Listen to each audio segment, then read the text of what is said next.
Hi everyone, welcome back to my YouTube channel designer Farheen. तो आज की वीडियो में मैं शेयर करने वाली हूँ इस ड्रेस की कटिंग और स्टिचिंग। तो इस ड्रेस को बनाने के लिए मैंने यहाँ पे 3 मीटर फैब्रिक ले लिया है। इस फैब्रिक की जो विड्थ है वो 60 इंचज़ है। अगर आप की फैब्रिक की जो विड्थ है वो 60 इंचज़ से कम हो तो आप 4 मीटर फैब्रिक लेना। तो यहाँ पे मैंने हाफ मीटर सैंडून फैब्रिक का यूज़ किया है, जिसकी लाइनिंग लगाऊंगी मैं ऊपर टॉप पार्ट में। तो सबसे पहले हम अपने टॉप पार्ट की कटिंग करेंगे, जिसके लिए मैंने अपने फैब्रिक को 4 फोल्ड करते हुए रख लिया है। इसकी जो लेंथ है वो 11 इंच है और जो विड्थ है वो 12 इंच है। तो अब हमें ऊपर एक निशान लगाना है 5.5 इंच पे, और इसी के नीचे को हमें 3.5 इंच पे भी निशान लगा लेना है। और अभी इन दोनों पॉइंट्स को हमें एक स्ट्रेटली मिला देना है एक स्केल की हेल्प से।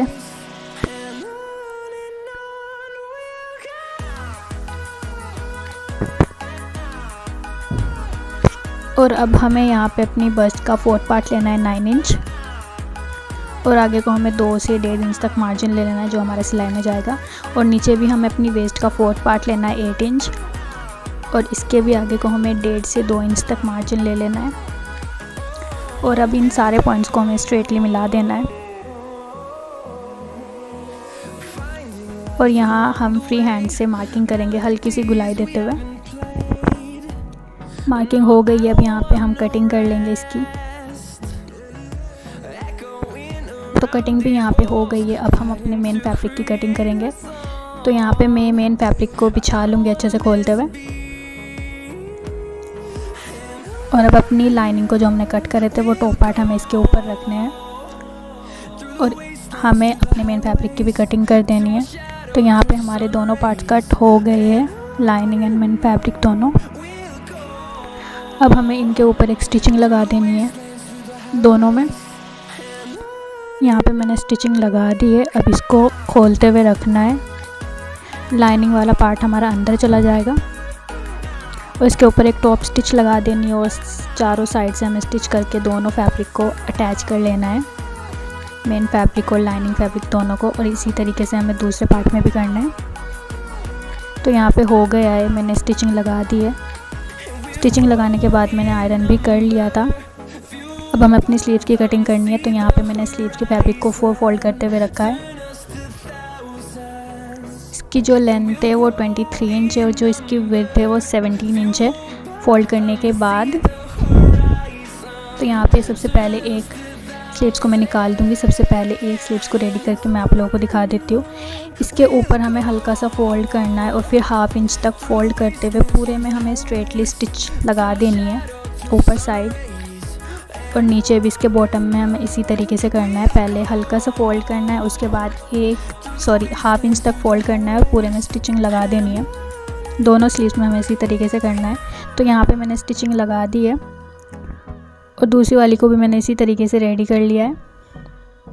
अब इन दोनों को हमें फ़ोल्ड करना है इसी तरीके से, और अपना टॉप पार्ट ले लेना है जो हमने स्टिच करा था अभी, उसको इसके ऊपर इस तरीके से रखना है, और इसकी जो आर्म होल वाली साइड है उसको रखते हुए हमें कट कर देना है।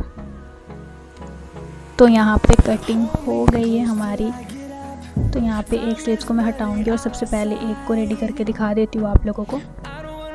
तो यहाँ पे मैंने 2 इलास्टिक ले लिए।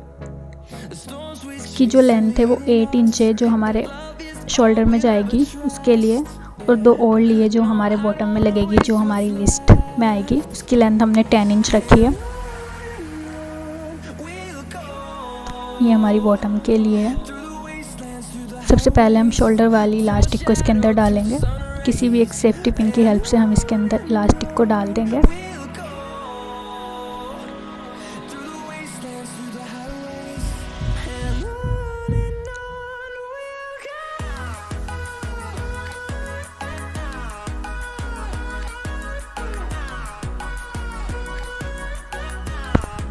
तो यहाँ पे मैंने इलास्टिक को डाल दिया है, और पिन से इनको सेट कर लिया है ताकि ये बाहर निकल ना जाए।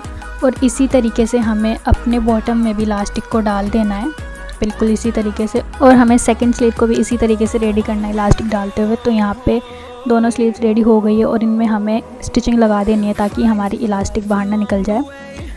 और दूसरी स्लीव में भी हमें इसी तरीके से करना है। तो यहाँ पे स्टिच मैंने लगा दी है, हमारी जो इलास्टिक है वो सिक्योर हो गई है, वो बाहर नहीं निकलेगी। तो अब हमें अपना टॉप पार्ट लेना है, दोनों पार्ट ले लेने हैं, फ्रंट एंड बैक दोनों ही। इनको अच्छे से खोलते हुए रखना है और अपनी एक स्लीव्स को लेना है और इसको इस साइड रखते हुए हमें स्टिच कर देना है पूरे आर्म होल में। और इसकी जो दूसरी साइड रहेगी वो हमें अपने बैक पार्ट से अटैच कर देना है।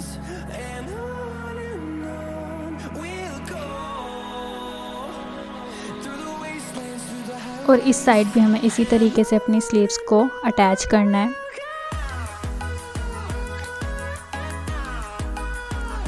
इसका जो ये इलास्टिक वाला पार्ट है स्लीव्स का, ये हमारे शोल्डर में आएगा, शोल्डर पे। तो यहाँ पे मैंने स्टिचिंग लगा दी है, मेरी दोनों स्लीव्स अटैच हो गई है। अब इसमें हमें एक फिटिंग वाली स्टिचिंग लगा देनी है। तो हमें अपनी स्लीव्स से स्टिचिंग लगानी स्टार्ट करनी है। पूरे में हमें स्टिचिंग लगा देनी है अपनी फिटिंग के अकॉर्डिंग, दोनों साइड। तो यहाँ पे मैंने स्टिचिंग लगा दी है, हमारा जो टॉप पार्ट है वो रेडी हो गया। अब मैं इसको सीधा कर लूँगी। तो अब हमें इसके बॉटम की कटिंग करनी है। बॉटम पार्ट के लिए अब हम कट करेंगे। तो यहाँ पे मेरे पास 2 मीटर फैब्रिक बच गया है। अब मैं इसको खोलते हुए रखूँगी, इसको खोलते हुए रखना है और इसको 4 फोल्ड में हमें बिछा लेना है। इसकी कटिंग बहुत ही सिंपल होगी। तो यहाँ पे मैंने बिछा लिया है, मेरा जो फैब्रिक है वो 4 फोल्ड में आ गया है। इसकी जो लेंथ आई है फोल्ड करने के बाद वो 18 इंच आई है। अब हमें लेंथ लेनी है अपने बॉटम के लिए। तो यहाँ पे मैं 25 इंच लेंथ रख रही हूँ। इसके नीचे मैं फ्रिल्स ऐड करूँगी तो हमारी लेंथ थोड़ी सी बढ़ जाएगी। आप अपने अकॉर्डिंग रख लेना, अगर आपको कम चाहिए या ज़्यादा चाहिए। तो यहाँ पे लेंथ लेने के बाद मैं इसकी कटिंग कर दूँगी। कटिंग हो गई है, अब इसको खोलते हुए रखना है हमें।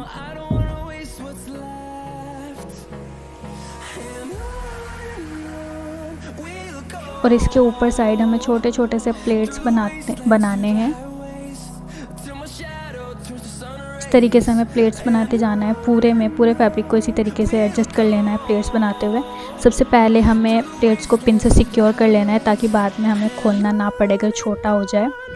तो यहाँ पे मैंने पिन से इसको सेट कर लिया है। अब अपना टॉप पार्ट लेना है। सबसे पहले हमें अपने प्लेट्स को स्टिच करना है, उसके बाद हमें अपने टॉप पार्ट के वेस्ट राउंड में पूरा स्टिच कर देना है और जो इसकी खुली हुई साइड है उसको भी स्टिच कर देना है। तो यहाँ पे मैं सबसे पहले इसको स्टिच कर रही हूँ अपने प्लेट्स को। तो स्टिच करने के बाद हमें इसको टॉप पार्ट में अटैच कर देना है।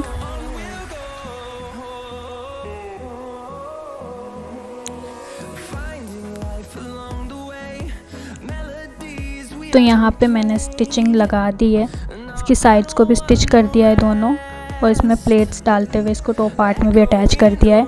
अब हमें इसके लिए फ्रिल्स कट करनी है। तो यहाँ पे हमारा जो हमने अभी कट करा था बॉटम पार्ट, उसको कट करने के बाद जो भी फैब्रिक बचा है इसको मैंने रख लिया है 4 फोल्ड करते हुए। और अब मैं फ्रिल्स के लिए लेंथ लूँगी 10 इंच तक हमारी फ्रिल्स रहेगी। तो इसके आगे भी मैं 10 इंच पे एक निशान लगा लूँगी और इन दोनों निशान को स्ट्रेटली हमें मिला देना है।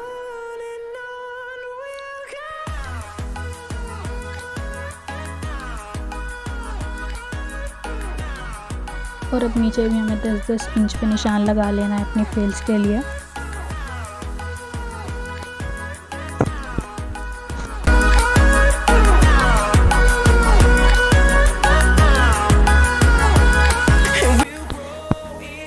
तो यहाँ पे निशान लगाने के बाद हमें इस फ्रिल्स की कटिंग कर देनी है। हमारे पास यहाँ पे 3 फ्रिल्स आ गई है। अब हमें इनको स्टिच करके एक लंबी फ्रिल बना लेनी है। अब हमें इन तीनों को स्टिच कर देना है।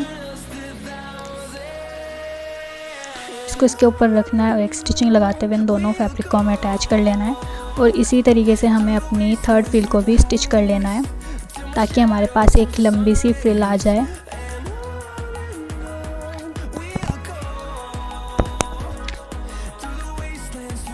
तो यहाँ पे मैंने स्टिचिंग लगा दी है और स्टिचिंग लगाने के बाद हमारे पास ये जो फैब्रिक की विड्थ है ये वो 5.5 मीटर के करीब आई है।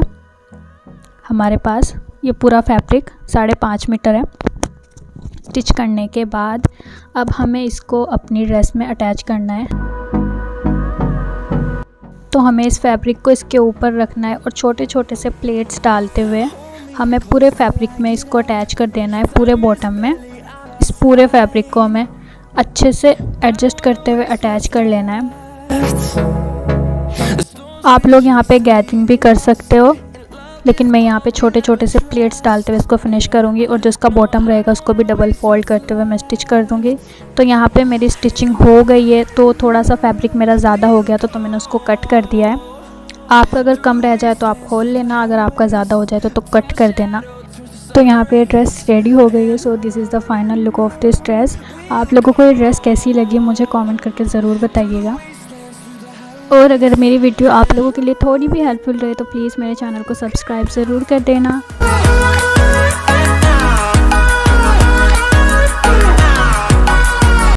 Thank you so much for watching my video.